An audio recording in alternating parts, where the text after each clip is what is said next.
indie mogul, Zach Finfrock here for Backyard FX, the show where we show you how to do awesome Hollywood special effects on a backyard budget.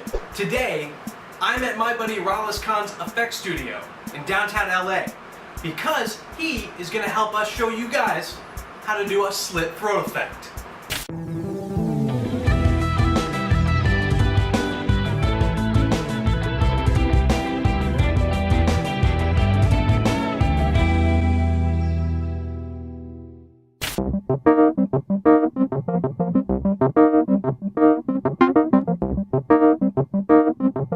So, a slit throat effect, you know, when you take a knife and go blood and it's spraying all over.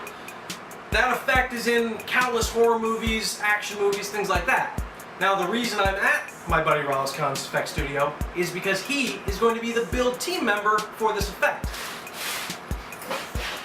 Everyone, Ralis Khan. Hey everyone. Hello. How long have you been doing effects? I've been doing effects for 20 years. 20 years. I'm pretty sure most of you aren't 20, or, I mean, I'm 24, he's been doing 20 years. 20 years. Yeah.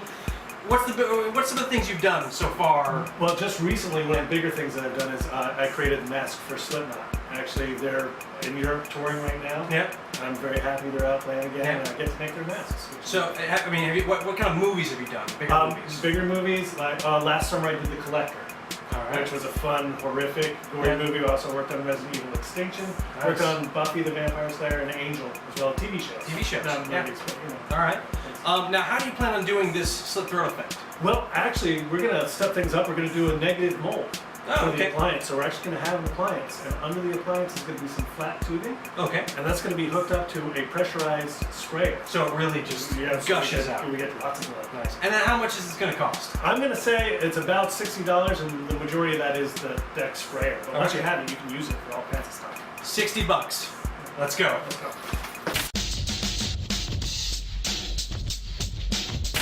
Plaster of Paris, Play-Doh, baby powder,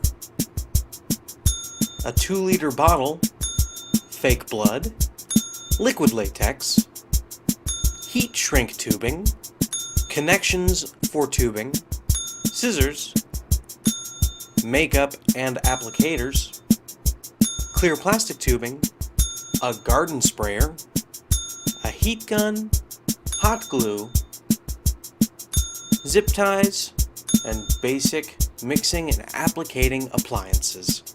This build's difficulty level is 7. The first thing you'll do is set up a little station with your 2-liter bottle so the bottle doesn't move. Then take a permanent marker and draw a shape on it for the appliance. Now, you don't have to make this that big, just gauge it based on your actor. Then, you want to take the Play-Doh and build up a wall around what you drew. Make sure it's secure. Next, you want to mix your plaster of Paris. What Ralis does is he fills about 1/4 of his container full of water. Then he sifts in the plaster on top. He adds so much to a point where the plaster will sit on top of the water, and you won't see water anymore. Then he mixes it up. The consistency is very close to that of pancake batter. Once that's ready, you'll paint the first layer onto the mold. Then after that, you're going to just slowly drizzle on more on top of that first painted layer. Keep doing this until your mold is full. As the plaster dries, it's going to be a little more like clay. You want to mold a flat top so then when this mold is ready to take out, it'll sit flat on the table. While the plaster is drying, you're going to want to take some heat shrink tubing and flatten it. Once that's flat, you're going to want to heat shrink it to a tube connector and then add some plastic tubing to that using a zip tie to secure it. You want to secure the other end of the plastic tubing to some more connectors. Ralis uses a quick release valve so it's easy to take the fake blood on and off of the appliance. Next, you want to take some hot glue and hot glue the end of the heat shrink tubing, making sure it is shut tight. You don't want blood coming off the end of it. Then you want to mark little slits on the tubing and cut those out with scissors. Be very careful to not cut out through the tubing all the way to the other end. You just want it on one side. Once the plaster is dry, you want to take off as much Play-Doh as possible, and then draw a thin line around the edge of the plaster. Next, you want to add the liquid latex to this mold. The first layer of liquid latex should go all the way to that edge that you drew. After that, each layer should get progressively smaller and closer to the center. You want to do about 8 layers of this. Your final layer will go all the way back to that original edge that you first drew. When you take off the appliance, make sure you use plenty of baby powder because you don't want the appliance to rip. Trim off some of the excess edging. Now it's time for the application. After preparing your actor with plenty of precautions about makeup and fake blood, you want to rub down the area with alcohol. After securing the tubing to the back of your actor using safety pins and tape, you want to add liquid latex to the heat shrink tubing and your actor's neck. Using a blow dryer to dry the liquid latex and making sure you're not going to burn your actor, you dry that liquid latex. The heat shrink tubing will stick to your actor's neck.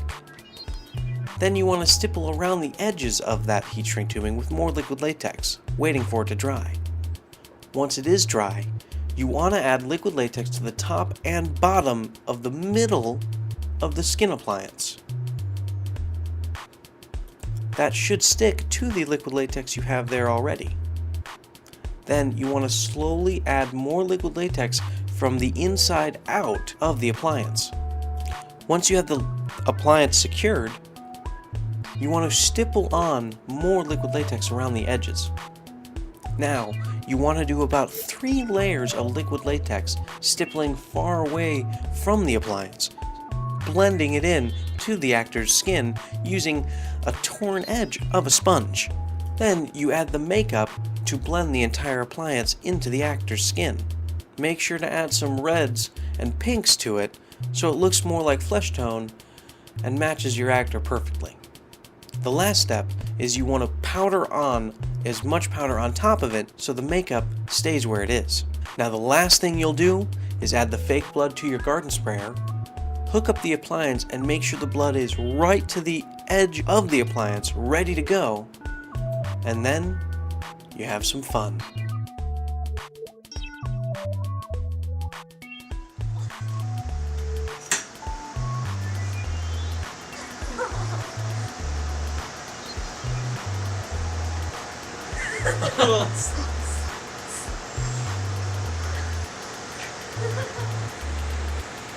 It's still going.